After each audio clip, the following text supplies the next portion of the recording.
చివరిగా పలికి యేసుక్రీస్తు ప్రభు ప్రాణం పెట్టినట్టుగా మనం ఇప్పటి వరకు చదువుతున్నటువంటి లేఖనంలో గమనించినాం. కాబట్టి ఈ మాట ద్వారా మనం నేర్చుకోవాల్సింది ఏంటంటే, యేసుక్రీస్తు ప్రభు నువ్వు నేను చేసినటువంటి పాపముల నిమిత్తము, నువ్వు నేను చేసినటువంటి పాపములకు ఫలితంగా మనం అందరము నరకానికి పోవలసి ఉండగా మనం నశించుకోకూడదని మనమందరము ఆ ఏదేంలో ఆదాము దేవుడితో ఉన్నటువంటి ఏ సహవాసాన్ని అయితే కోల్పోయాడో ఆ సహవాసాన్ని తిరిగి పొందాలని అనాది ప్రణాళికల్లోనే ప్రవక్తలు చెప్పినట్లుగా తాను ఈ లోకానికి రావాల్సింది. 2000 సంవత్సరాల క్రితము ఆయన ఈ లోకానికి వచ్చి 33.5 సంవత్సరంలో ఈ లోకంలో జీవించి తండ్రి తనకు అప్పగించినటువంటి పనిని సంపూర్ణంగా నెరవేర్చి 2000 సంవత్సరాల క్రితము ఇదే దినమున ఆయన ఆ శిలువ పైన నీ కొరకు నా కొరకు నీ స్థానంలో నా స్థానంలో నీవు నేను చేసినటువంటి పాపములకు మనం నరకానికి వెళ్ళకూడదని, మనము ఆ దోషకరమైనటువంటి శిక్షను మనం భరించకూడదని మన స్థానంలో ఆయన భరించి ఆయన మన చేతులతో చేసినటువంటి ఆ పాపములకు చేతుల్లో మేకులు, తలతో చేసినటువంటి పాపముల కొరకు తలలో మేకులు, హృదయంతో చేసినటువంటి పాపముల కొరకు తను బల్లెము పోటులు, అదేవిధంగా మనం చేసినటువంటి సంపూర్ణమైన పాపముల కొరకు ఆయన శరీరము దున్నబడి చివరికి ఆయన మధ్యాహ్నమందు ఈ సమయంలో మధ్యాహ్నమందు ఆయన చనిపోయినట్టుగా ప్రాణం విడిచినట్టుగా మనం చూస్తున్నాం. లూకాసు వార్త 23వ అధ్యాయం 44 నుంచి 49 ఇప్పుడు చదివినటువంటి వాక్యాన్ని గమనించినట్లయితే, అప్పుడు రమారాణి మధ్యాహ్నం ఆయనను అది మొదలుకొని 3 గంటల వరకు ఆ దేశమంతటి మీద చీకటి కమ్మెను, సూర్యుడు అదృష్టమాయను, గర్భాలయము తెర నడిమికి చినిగను. అప్పుడు యేసు గొప్ప శబ్దంతో కేక వేసి, తండ్రి నీ చేతికి నా ఆత్మను అప్పగించుకుంటున్నాను. యేసుక్రీస్తు ప్రభు ఈ లోకంలో జన్మించినప్పుడు ఆకాశంలో నక్షత్రము పుట్టినట్లుగా చూడవచ్చు. అదేవిధంగా యేసుక్రీస్తు మనందరి పాపముల కొరకు ఆయన నేరము చేయకపోయినప్పటికీ మన కొరకు ఆయన నేరంగా చేయబడి ఆయన చనిపోతున్నప్పుడు సృష్టి చూసి భరించలేకపోయింది. సూర్యుడు అదృష్టమైనట్లుగా మిట్ట మధ్యాహ్నము దేశమంతగా చీకటి కమ్మినట్లుగా మనం బైబిల్లో చూడవచ్చు. కాబట్టి మన కొరకు దేవాది దేవుడు, నీతిమంతుడైనటువంటి దేవుడు ఆయన మన స్థానంలో చనిపోతున్నప్పుడు సృష్టి భరించలేకపోతుంది.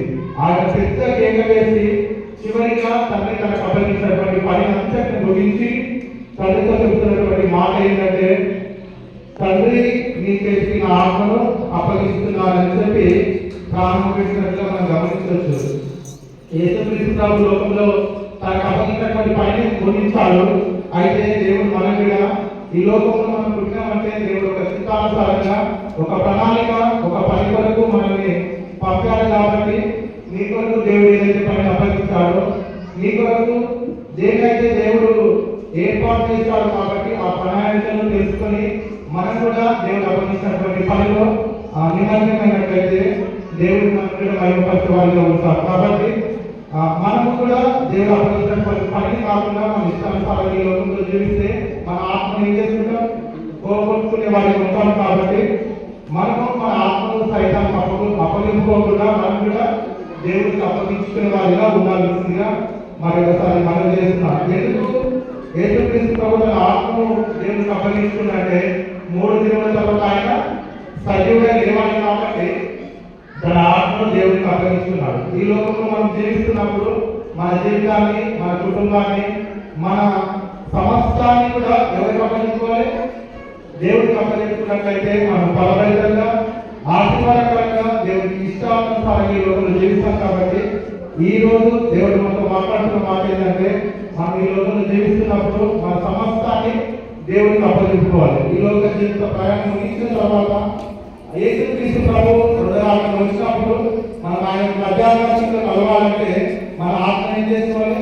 కాపాడుకోవాలి. మనం వాక్యానుసారంగా జీవించి చివరి క్షణం వరకు నమ్మకంగా ఉండి దేవుడి కొరకు దేవుడిలో మనము మన ఆత్మను దేవుడికి అప్పగించినట్లయితే ఆయన ఈ లోకంలో 2వ రాకడ వచ్చినప్పుడు మనం మధ్యాహ్నంలో ఆయన కలుసుకొని పరలోక రాజ్యానికి వారసులమైతాం. కాబట్టి మన ఆత్మ ఎవరు కూడా మన ఇష్టానుసారంగా జీవించి సైతానికి అప్పగించకుండా ఎవరికి అప్పగించుకోవాలి?